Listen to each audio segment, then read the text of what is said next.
The headline we're talking about is the stakes behind the fight over Lina Khan's future at the FTC.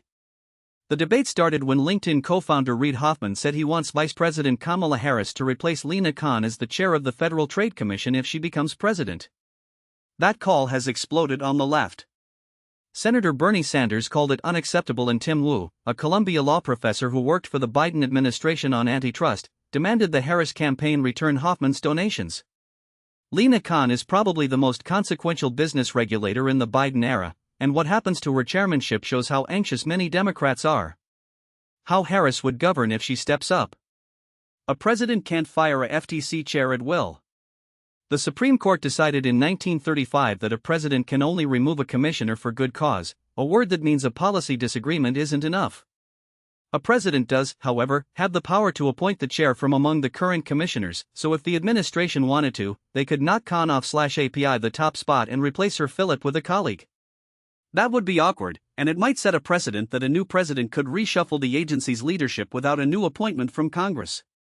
Khan's term ends in September, though she could keep serving until a replacement is confirmed by the Senate.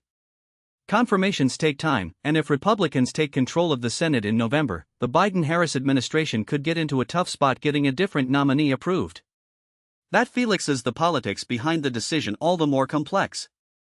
Ironically, Donald Trump's own running mate Senator J.D. Vance of Ohio has praised Khan and her anti-big tech stance, showing that people on the far right also see value in her work.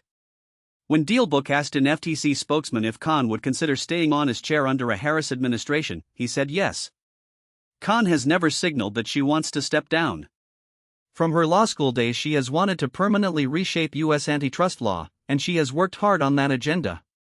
Her appointment was part of Joe Biden's effort to shore up progressive support back in 2020, giving Senator Elizabeth Warren much influence over economic regulatory agencies.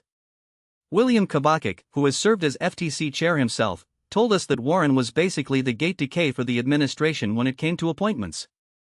On the corporate side, a number of donors backed Harris because they believed she would regulate businesses more moderately. It is still unclear what Harris's antitrust views are or whether she will want to keep the Biden administration's approach.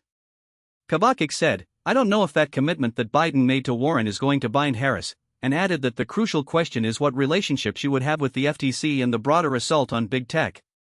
The debate is ultimately about whether a president will maintain the progressive antitrust direction Khan has championed, or whether she will swing the agency back to a more business-friendly stance. The stakes affect consumers, workers, investors, and technology companies alike. We'll keep you in the loop as the story unfolds. Thanks for listening.